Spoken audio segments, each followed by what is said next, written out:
आज का हमारा विषय है जल की ठंडी पट्टी। ठंडी जल की पट्टी देने के लिए सर्वप्रथम यह जानना आवश्यक है कि पट्टी कैसी होनी चाहिए, अर्थात उसके लिए किस प्रकार के कपड़े का उपयोग करना चाहिए, उसकी चौड़ाई कितनी रखनी चाहिए, मोटाई कितनी रखनी चाहिए तथा कितने समय तक रोगग्रस्त स्थान पर उस पट्टी को रखना चाहिए। जल पट्टी के लिए किस कपड़े का उपयोग किया जाए, इसके उत्तर में हम कह सकते हैं कि पट्टी सदैव ही खादी के कपड़े की प्रयोग की जाए।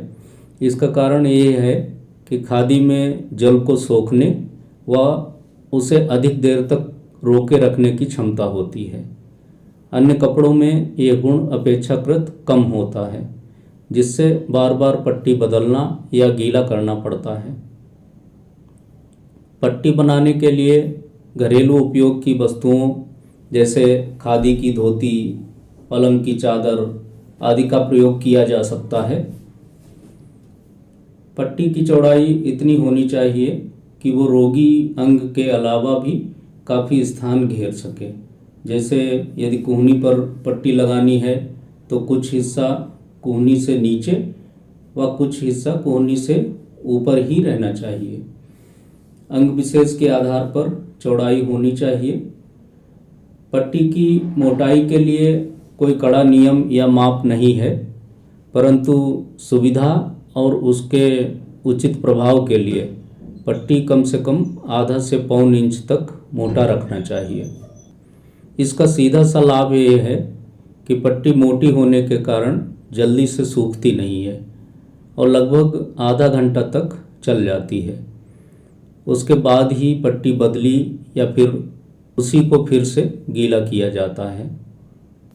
पट्टी के उपयोग करने का कोई समय भी निश्चित नहीं किया जा सकता। इसका प्रयोग तब तक किया जा सकता है जब तक कि रोग दूर ना हो जाए। हालांकि ये अत्यधिक लाभकारी है, परंतु इसका प्रयोग लगातार बहुत अधिक समय तक नहीं करना चाहिए। ऐसा करने से उस स्थान में रक्त का प्रवाह कम हो सकता है या फिर रुक भी सकता है। इससे बचने के लिए बीच बीच में 5-10 मिनट के लिए पट्टी को खोलकर उस स्थान को सुखाकर और रगड़कर गर्म कर लेना चाहिए। यदि रगड़ना संभव ना हो, जैसे कि चोट लगने पर या हड्डी टूटने पर अधिक दर्द होने की स्थिति में हम उस स्थान को रगड़ नहीं सकते, तो उस स्थान पर गर्म सेंक देकर उसे गर्म कर लेना चाहिए। तत्पश्चात पट्टी का प्रयोग दोबारा करना चाहिए। ठंडी पट्टी के प्रयोग के विषय में बात करेंगे।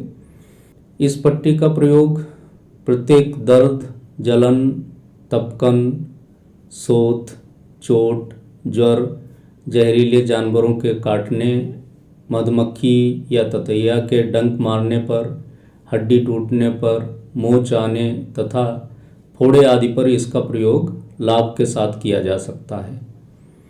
दर्द जितना ही अधिक हो, पट्टी की मोटाई भी उतनी ही अधिक होनी चाहिए। जैसे हड्डी के टूटने पर जो पीड़ा होती है वो असहनीय होती है। उस अवस्था में इस पट्टी का उपयोग करके पहले पीड़ा को दूर करना चाहिए। उसके बाद टूटी हड्डी को ठीक से बैठाकर उस पर लकड़ी की खपच्ची बांधकर फिर से इस ठंडी जल पट्टी को बांध देना चाहिए। यदि दर्द अत्यधिक हो तो पट्टी लगे स्थान को जल से भरे एक बर्तन में डुबो देना चाहिए। साथ ही बीच बीच में हाथ से दबा दबा कर उसे निचोड़ते भी रहना चाहिए, ताकि पट्टी में निरंतर ठंडे जल का प्रवाह बना रहे और त्वचा के संपर्क में आकर गर्म हुए जल को त्वचा से दूर किया जा सके। इसलिए बीच बीच में उसे दबाते रहना चाहिए। इससे दर्द को जल्दी दूर करने में सहायता मिलेगी।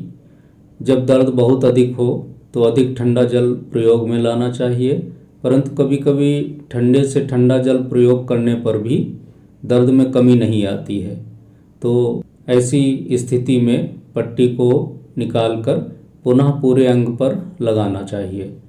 कभी कभी पट्टी के अधिक कसते रहने से भी पीड़ा अधिक होती है, अतः ऐसी स्थिति में पट्टी को ढीला कर लेना चाहिए, अन्यथा पीड़ा बढ़ती जाएगी।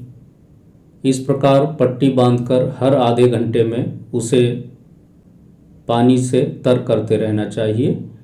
यदि तब भी दर्द कम न हो तो पट्टी लगे समूचे अंग में पानी की धार लगातार डालनी चाहिए और यह प्रक्रिया तब तक दोहरानी चाहिए जब तक कि दर्द कम न हो जाए।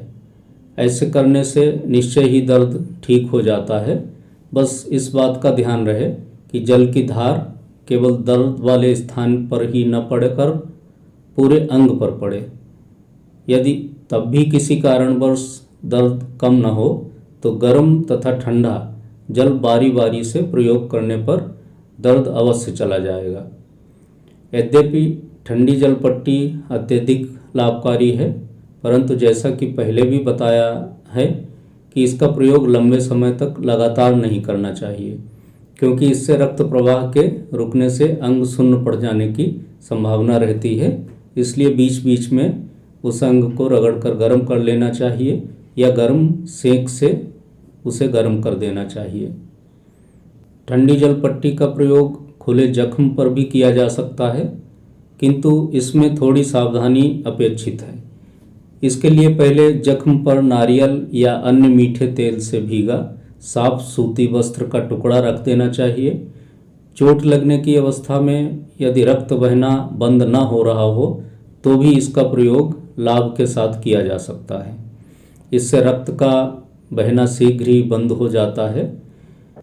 इन सभी के अतिरिक्त ठंडी जल पट्टी का प्रयोग बृहद रूप से किया जा सकता है और स्वास्थ्य लाभ लिया जा सकता है।